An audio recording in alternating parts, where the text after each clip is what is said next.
नमस्कार सर्वांना. अवधूत चिंतन श्री गुरुदेव दत्त श्री स्वामी समर्थ. जय जय स्वामी समर्थ. आपल्या मी इगतपुरीची या चॅनलमध्ये आपल्या सर्वांचं स्वागत आहे.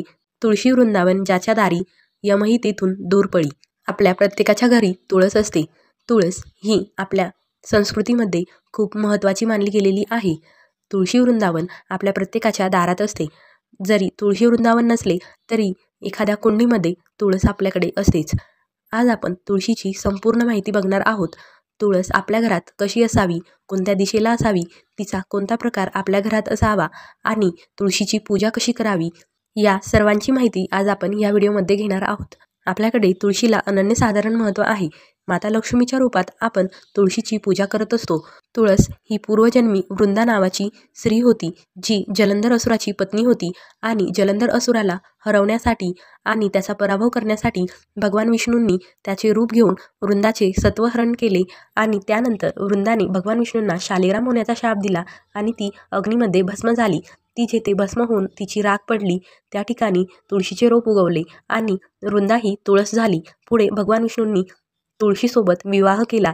त्यामुळे आपल्याकडे कार्तिक एकादशीपासून कार्तिक पौर्णिमेपर्यंत तुळशी विवाह साजरा केला जातो आणि तुळशीचे भगवान विष्णूंच्या शालिग्राम रूपासोबत किंवा भगवान विष्णूंच्या कोणत्याही रूपासोबत लग्न लावले जाते. आपल्याकडे तुळशीला खूप जास्त महत्त्व आहे.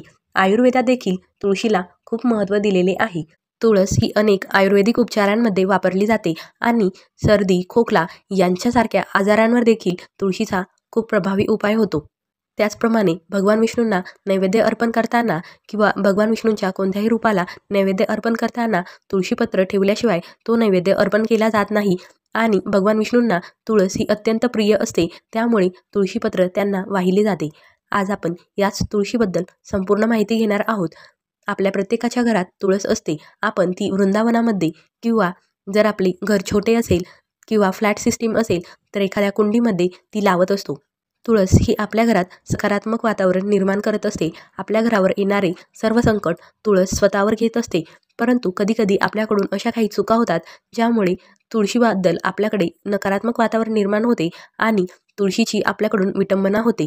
याच गोष्टी आपल्याकडून होऊ नये म्हणून काय करावे ते आज आपण बघूया.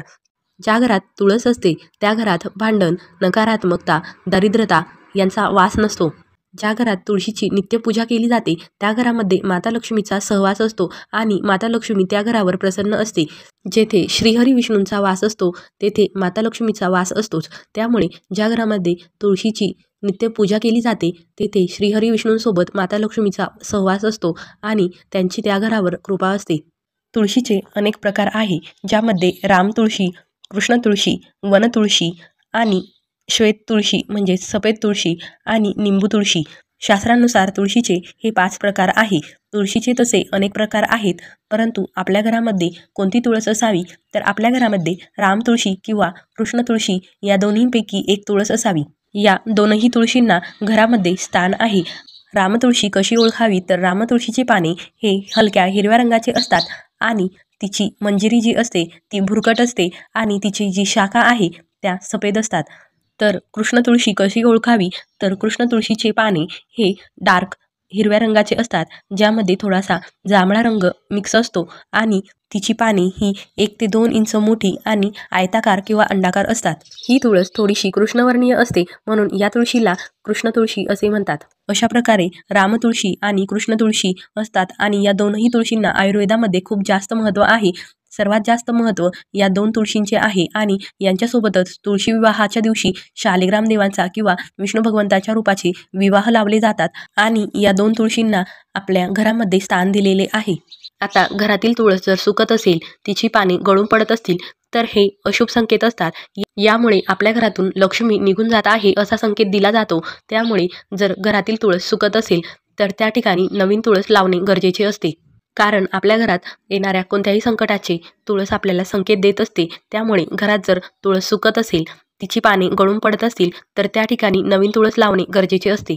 जर तुळशीची पाने काळी किंवा पिवळे पडले असतील तर हे देखील नकारात्मक ऊर्जेचे संकेत असतात. त्यामुळे घरात नकारात्मक ऊर्जा निर्माण झाली आहे असे संकेत दिले जातात. त्यामुळे अशी तुळस लगेच काढून टाकून त्या ठिकाणी नवीन तुळस लावणे गरजेचे असते. त्यानंतर तुळशीवर जर खूप जास्त मंजिरी आल्या असेल तर तुळस ही कष्टात असते, तिला खूप त्रास होत असतो. कारण तुळशीवर जितक्या जास्त मंजिरी येतात तितका तुळशीला त्रास होत असतो, ती कष्टात असते. त्यामुळे घरातील सदस्य देखील कष्टात असतात, त्रासात असतात. त्यामुळे तुळशीला जर जास्त मंजिरी आल्या असेल तर त्या काढून टाकणे गरजेचे असते किंवा तुम्ही त्या ठिकाणी नवीन तुळस लावणे गरजेचे असते. तुळशीला खूप जास्त मंजिरी आल्याने घरातील सदस्य दुःखामध्ये असतात, त्यांना त्रास होत असतो, कष्टात असतात आणि घरात अनेक समस्या निर्माण होत असतात. त्यामुळे या ठिकाणी नवीन तुळस लावणे किंवा त्या मंजिरी काढून टाकणे गरजेचे असते. आता तुळशीची पाने कशी तोडावी, तर तुळशीची पाने तोडताना ती मंजिरीसोबत तोडायची असतात. तुळशीच्या पानांसोबत थोडीशी मंजिरीही आलेली पाहिजे आणि मंजिरीसोबत तुळशीची पाने तोडली पाहिजे. फक्त तुळशीची पाने तोडायची नसतात आणि तुळशीची पाने ही स्त्रियांनी तोडू नये असे म्हटले जाते. सोबतच सायंकाळी एकादशीच्या दिवशी रविवारी तुळशीची पाने तोडू नये असे देखील म्हटले जाते. तुळशीची पाने ही स्त्रियांनी तोडू नये, कारण स्त्रिया तुळशीची सेवा करत असतात, तिची पूजा करत असतात. त्यामुळे स्त्रियांनी तुळशीची पाने तोडू नये आणि सूर्यास्तानंतर एकादशीच्या दिवशी रविवारी या दिवशी तुळशीची पाने तोडू नये, कारण या दिवशी तुळशीचे व्रत असते असे देखील म्हटले जाते. सोबतच तुळशीमध्ये शिवपिंड, गणेश मूर्ती या ठेवू नये असे देखील म्हटले जाते. बऱ्याच घरी तुळशी वृंदावन असते आणि तुळशी वृंदावनावर अनेक देवांचे फोटो लावले जातात. तर तुळशी वृंदावनावर तुम्ही भगवान विष्णूंचा किंवा कृष्णाचा फोटो लावू शकता किंवा भगवान विष्णूंच्या कोणत्याही रूपाचा फोटो लावू शकता किंवा तुळशीजवळ तो तुम्ही ठेवू शकता. परंतु तुळशीजवळ किंवा तुळशी वृंदावनावर गणपती बाप्पांचे, महादेवांचे किंवा इतर कोणत्याही देवांचे फोटो लावू नये असे म्हटले जाते. त्याचसोबत भगवान विष्णूंना नैवेद्य अर्पण करताना तुळशीपत्र ठेवले जाते आणि इतर देवांना नैवेद्य अर्पण करताना तुळशीपत्र ठेवू नये असे देखील म्हटले जाते. भगवान विष्णूंच्या कोणत्याही रूपाला नैवेद्य अर्पण करताना तुम्ही त्यावर तुळशीपत्र ठेवून तो नैवेद्य अर्पण करू शकता. आता त्यानंतर आपण तुळस कोठे लावावी, तर तुळस अशा ठिकाणी लावावी ज्या ठिकाणातून आपल्या घरामध्ये हवा प्रवेश करते आणि हवा तुळशीच्या झाडाला स्पर्श करून आपल्या घरात प्रवेश करते, अशा ठिकाणी तुळस लावावी. तुळस ही कधीही छतावर लावू नये, कारण छतावर तुळस लावल्याने ती ऊर्ध्व दिशा असते आणि आपल्या घरात सकारात्मक ऊर्जा प्रवेश करत नसते आणि छतावर त्यामुळे तुळस लावू नये. तुळस ही नेहमी अशा ठिकाणी लावावी जेथून आपल्या घरामध्ये हवा प्रवेश करते आहे आणि ती तुळशीला स्पर्श करून आपल्या घरात प्रवेश करते आहे.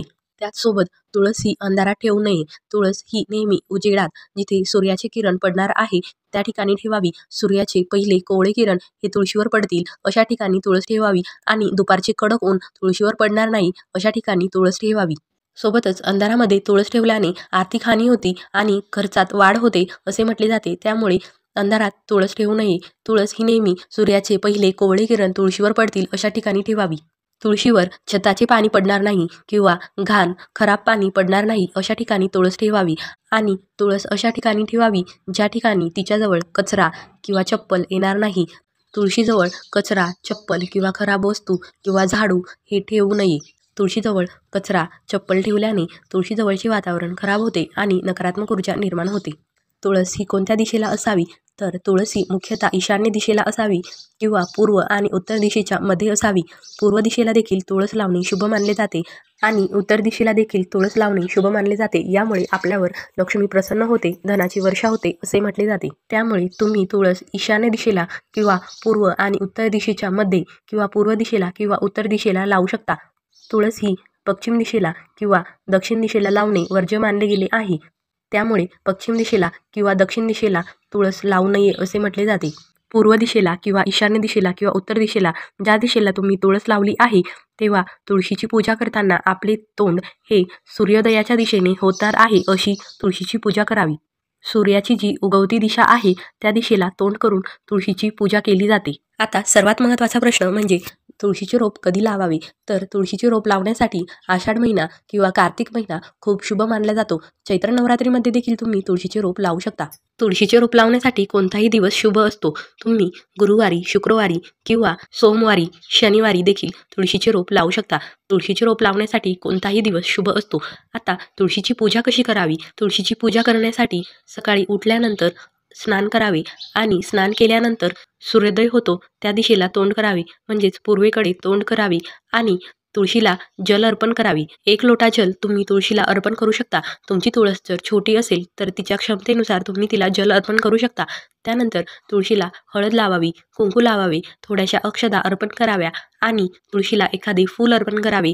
तिला धूप दीप लावून ओवाळावे आणि एखादी अगरबत्ती तिच्याजवळ लावावी आणि तिच्या वृंदावनामध्ये किंवा कुंडीजवळ एखादा दिवा लावावा. तुळशीला जर तुपाचा दिवा लावला तर लक्ष्मीप्राप्ती होण्यास मदत मिळते. तुम्ही तुपाचा किंवा तेलाचा दिवा तुळशीला लावू शकता. सर्वात महत्त्वाचे म्हणजे आपण सूर्याला जल अर्पण करतो, तर बरेच जण हे तुळशीला आणि सूर्याला सोबत जल अर्पण करतात. म्हणजे सूर्याला जल अर्पण करताना ते जल तुळशीवर पडत असते, तर हे करणे चुकीचे आहे. त्यामुळे सूर्याला जल अर्पण करताना तुम्ही ते वेगळे अर्पण करावे किंवा एखाद्या भांड्यामध्ये सूर्याला जल अर्पण करावे आणि त्यानंतर ते जल तुम्ही दुसऱ्या झाडाला टाकू शकता. बरेच जण देवांना स्नान घातल्यानंतर देवांचे स्नानाचे जे पाणी असते ते देखील तुळशीला अर्पण करतात, तर हे खूप चुकीचे आहे. देवांचे स्नानाचे पाणी तुळशीला अर्पण करू नये. ते तुम्ही एखाद्या दुसऱ्या झाडाला अर्पण करू शकता, परंतु ते तुळशीला अर्पण करू नये. त्यानंतर घरामध्ये कलश मांडलेले असतात. कलश हे मंगल कलश किंवा पारायणाचे कलश मांडलेले असतात. बरेच जण कलशातले पाणी हे तुळशीला अर्पण करतात, तर हे कलशातले पाणी तुळशीला अर्पण करायचे नसते. तुम्ही एखाद्या दुसऱ्या झाडाला ते अर्पण करू शकता, परंतु तुम्ही जे काही दुसऱ्या देवांचे उष्टे पाणी आहे ते तुळशीला अर्पण करू नये. तुळशीला हे स्वच्छ पाणीच अर्पण करावे. त्यानंतर बऱ्याच ठिकाणी महिला काय करतात, जर त्यांना हळदी कुंकामध्ये हिरव्या बांगड्या मिळाल्या असतील तर त्या देखील त्या तुळशीला अर्पण करतात. तुम्हाला जर त्या बांगड्या मिळालेल्या आहे तर त्या तुम्ही दुसऱ्या कुठेतरी ठेवू शकता. तुम्ही त्या तुमच्या उष्ट्या बांगड्या तुळशीला अर्पण करू शकत नाही. तुम्हाला जर तुळशीला बांगड्या अर्पण करायच्या असेल तर तुम्ही नवीन बांगड्या आणून त्या तुळशीला अर्पण करू शकता, परंतु ज्या तुम्हाला हळदी कुंकामध्ये मिळालेल्या आहे त्या उष्ट्या बांगड्या असतात आणि त्या तुळशीला अर्पण करायच्या नसतात. त्याचप्रमाणे बऱ्याच ठिकाणी हळदी कुंकामध्ये मिळालेले साहित्य म्हणजेच गजरा, हळदी कुंकू, बांगड्या हे तुळशीला ठेवले जाते. जर तुम्हाला हळदी कुंकामध्ये त्या वस्तू मिळालेल्या आहे तर त्या तुम्हाला मिळालेल्या आहे आणि त्या तुमच्या उष्ट्या आहे, तर त्या तुम्ही तुळशीला कशा अर्पण करू शकता. तुम्हाला जर तुळशीला या वस्तू अर्पण करायच्या आहे तर त्या तुम्ही नवीन आणून अर्पण करू शकता, परंतु तुमच्या उष्ट्या वस्तू या तुळशीला अर्पण करू नये. त्यानंतर बरेच लोक काय करतात, देवांना घातलेल्या माळा, देवांना अर्पण केलेली फुले हे देखील तुळशीवर आणून ठेवतात किंवा तुळशी वृंदावनाला आणून ठेवतात किंवा तुळशीला अर्पण करतात. तर तुम्ही दुसऱ्या देवांच्या उष्ट्या वस्तू तुळशीला कशा काय अर्पण करू शकता. तुळशीला आपण देवाच्या रूपात पूजत असतो, तिला आपण माता लक्ष्मीच्या स्वरूपात पूजत असतो, तिला देवी मानत असतो, तर मग दुसऱ्या देवांच्या उष्ट्या वस्तू तुम्ही देवाला कशा काय अर्पण करू शकता. त्यामुळे तुमच्याकडे जर या चुका होत असतील तर त्या तुम्ही सुधारवणे गरजेचे आहे. तुम्ही तुळशीला इतर देवांच्या उष्ट्या वस्तू अर्पण करू नये. आता सर्वात महत्त्वाचे म्हणजे तुळशीमध्ये शिवपिंड ठेवली जाते. तुळशीमध्ये भंगीत झालेले देव ठेवले जातात, भंगीत झालेल्या मूर्ती ठेवल्या जातात. आपल्या घरात जर एखादी भंगीत झालेली मूर्ती, फोटो असेल तर तो देखील तुळशीमध्ये ठेवला जातो, तुळशीजवळ ठेवला जातो. तर हे सर्व तुळशीमध्ये ठेवणे चुकीचे आहे. तुळशीमध्ये शिवपिंड ठेवणे हे देखील चुकीचे आहे. तुळशीमध्ये शिवपिंड ठेवली जात नाही. भगवान विष्णूंची मूर्ती तुम्ही तुळशीमध्ये ठेवू शकता किंवा भगवान विष्णूंचा फोटो तुम्ही तुळशीजवळ ठेवू शकता. भगवान विष्णू सोडून इतर कोणत्याही देवाचा फोटो, मूर्ती तुळशीजवळ ठेवणे हे चुकीचे आहे. त्यामुळे तुमच्याकडे जर शिवपिंड तुळशीमध्ये ठेवली जात असेल तर ते खूप चुकीचे आहे, कारण तुळस भगवान विष्णूंना प्रिय आहे आणि त्यामुळे तुळशीमध्ये फक्त भगवान विष्णूंचा फोटो किंवा मूर्ती ठेवली जाऊ शकते. इतर देवांच्या फोटो, मूर्ती तुम्ही तुळशीत ठेवणे चुकीचे आहे. आपल्या प्रत्येकाच्या घरात तुळस असते, परंतु आजकाल शोपीस म्हणून देखील तुळस लावली जाते आणि तिची पूजा केली जात नाही किंवा तिला धूप दीप जल अर्पण केले जात नाही. त्यामुळे तुमच्या घरात जर तुम्ही तुळस लावलेली असेल, अगदी शोपीस म्हणून जरी लावलेली असेल तरी देखील तिला थोडेसे जल, धूप दीप अर्पण करणे, लावणे गरजेचे आहे. पूर्वीच्या काळात किंवा अजूनही खेडेगावांमध्ये तुळशी वृंदावन हे घराच्या समोर असते आणि तुळशी वृंदावनामध्ये दिवा लावण्यासाठी जागा असते. त्यामुळे सायंकाळी दररोज तुळशीजवळ दिवा लावला जायचा. परंतु आता फ्लॅट सिस्टीममुळे तुळशी वृंदावन राहिले नाही. तुळशी वृंदावनाऐवजी कुंडीमध्ये तुळस लावली जाते. परंतु तरी देखील आपल्याला तुळशीजवळ सायंकाळी दिवा लावणे गरजेचे आहे. सायंकाळी तुळशीजवळ दिवा लावल्यामुळे माता लक्ष्मी प्रसन्न होते आणि आपल्या घरातील अंधकार दूर होतो. घरात प्रकाशमय आणि मंगलमय वातावरण निर्माण होते. घरात सकारात्मक ऊर्जा निर्माण होते. पूर्वीच्या काळी लाईट नसल्यामुळे तुळशी वृंदावनाजवळ दिवा लावला जायचा आणि तो रात्रभर तेवत असायचा, ज्यामुळे अंगणात उजेड असायचा. आज लाईट आल्यामुळे घरामध्ये उजेड तर झाला आहे, परंतु तुळशीजवळ रात्रीचा दिवा लावला जात नाही. फक्त दिवाळीमध्ये दिवे लावले जातात आणि पुन्हा तुळस अंधारातच असते. त्यामुळे तुमच्याकडे जर तुळशीजवळ दिवे लावले जात नसेल तर तुम्ही सायंकाळी तुळशीजवळ दिवा लावावा, ज्यामुळे आपल्या घरातील अंधार दूर होईल. आपल्या घरात सकारात्मक, मंगलमय, प्रकाशमय वातावरण निर्माण होईल.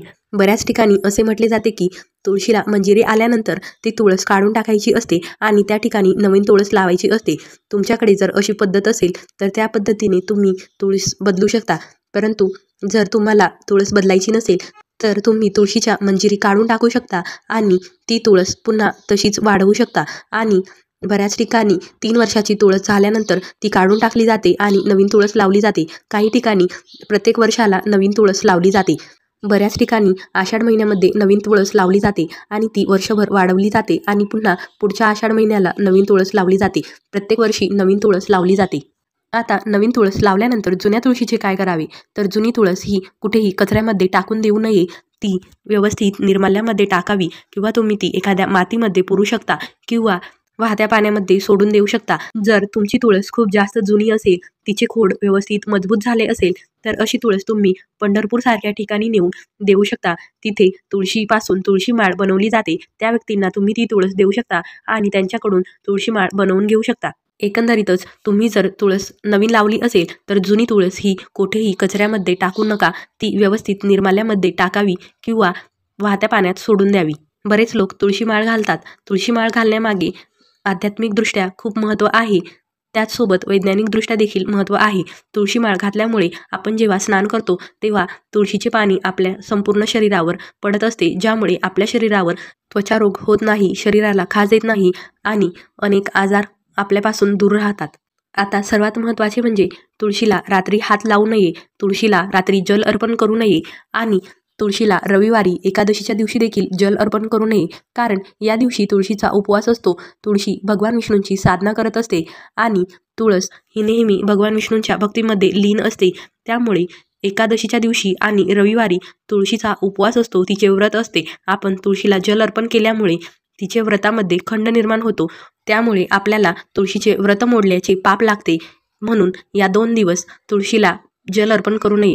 हे 2 दिवस तुळशीला खूप महत्त्वाचे असतात. म्हणून एकादशीच्या दिवशी आणि रविवारी तुळशीला जल अर्पण करू नये. तुम्ही तुळशीची पूजा करू शकता, परंतु हे 2 दिवस तिला जल अर्पण करू नका. आणि सायंकाळच्या वेळेस तुळशीला हात लावू नका, तुळशीची पाने तोडू नका. तुळशीची पाने ही मंजिरीसकट तोडायची असतात आणि तुळशीची पाने ही स्त्रियांनी तोडू नये असे म्हटले जाते. तुळस ही आयुर्वेदिकदृष्ट्या खूप महत्त्वाची मानली जाते. त्यामुळे आयुर्वेदामध्ये तुळशीचे खूप जास्त महत्त्व आहे. तुळस अनेक आजारांवर खूप प्रभावी आहे. तुळशीची पाने खाल्ल्याने अनेक आजार दूर होतात. तुळशीची पाने चहामध्ये टाकून देखील चहा केला जातो, ज्यामुळे सर्दी, कफ यासारखे आजार दूर होतात. तुळस आयुर्वेदामध्ये एक वरदान आहे आणि तुळस आयुर्वेदामध्ये खूप महत्त्वाची मानली जाते. तुळस आपल्या घरात असल्यामुळे घरातील हवा ही शुद्ध राहण्यास मदत होते आणि घरात सकारात्मक वातावरण निर्माण होण्यास मदत होते. त्याचप्रमाणे तुळशीची जी माती असते, तुळशीच्या कुंडीतील माती, वृंदावनातील माती ही देखील खूप महत्त्वाची असते. ही माती खूप थंड असते आणि जर हीट वाढलेली असेल, शरीरामध्ये उष्णता निर्माण झाली असेल तर ही माती खूप महत्त्वाची ठरते. आणि पूर्वीचे लोक गांधी माशी चावली किंवा मधमाशी चावली किंवा कुठेही सूज आली तर तुळशीची माती ही त्या ठिकाणी लावायची आणि त्यामुळे ती सूज लवकर कमी होऊन जायची आणि शरीराला थंडावा मिळायचा. जर एखाद्या ठिकाणी कोणताही किडा चावला असेल, तेथे आग होत असेल तर त्या ठिकाणी देखील तुळशीची माती लावली जायची. अशा प्रकारे तुळस ही आध्यात्मिकदृष्ट्या आणि आयुर्वेदिकदृष्ट्या आणि वैज्ञानिकदृष्ट्या देखील खूप महत्त्वाची आहे. आणि तुळशीचे झाड आपल्या घरामध्ये असणे हे खूप महत्त्वाचे आहे. मग ते तुम्ही आध्यात्मिकदृष्ट्या म्हणा किंवा शोपीस म्हणून देखील ठेवले तरी देखील तुळस आपल्या घरात हे मंगलमय वातावरण निर्माण करत असते आणि आपल्याला चांगल्या गोष्टीच देत असते. तुळशीच्या मुळापासून तिचे खोड, पाने, मंजिरी प्रत्येक भाग उपयोगी आहे. अगदी तुळशीची माती देखील खूप उपयोगी असते. त्यामुळे आपल्या प्रत्येकाच्या घरात तुळस असेल तर तिची काळजी घेणे गरजेचे आहे. अशा प्रकारे ही तुळशीची संपूर्ण माहिती होती. तुम्हाला ही माहिती आवडली असेल अशी मी अपेक्षा करते. हा व्हिडिओ तुम्हाला आवडला असेल तर व्हिडिओला लाईक करा, आपल्या मी इगतपुरीची या चॅनलला सबस्क्राईब करा आणि हा व्हिडिओ जास्तीत जास्त शेअर करा. आपल्या मी इगतपुरीची या चॅनलवर तुळशीच्या विवाहाबद्दल अशीच महत्त्वपूर्ण माहिती दिलेली आहे. ती देखील तुम्ही आपल्या चॅनलवर जाऊन बघू शकता. आणि ते व्हिडिओ आवडले तर व्हिडिओला लाईक करा आणि चॅनलला सबस्क्राईब करा. व्हिडिओ जास्तीत जास्त शेअर करा. व्हिडिओ बघितल्याबद्दल धन्यवाद. अवधूत चिंतन श्री गुरुदेव दत्त. श्री स्वामी समर्थ. जय जय स्वामी समर्थ.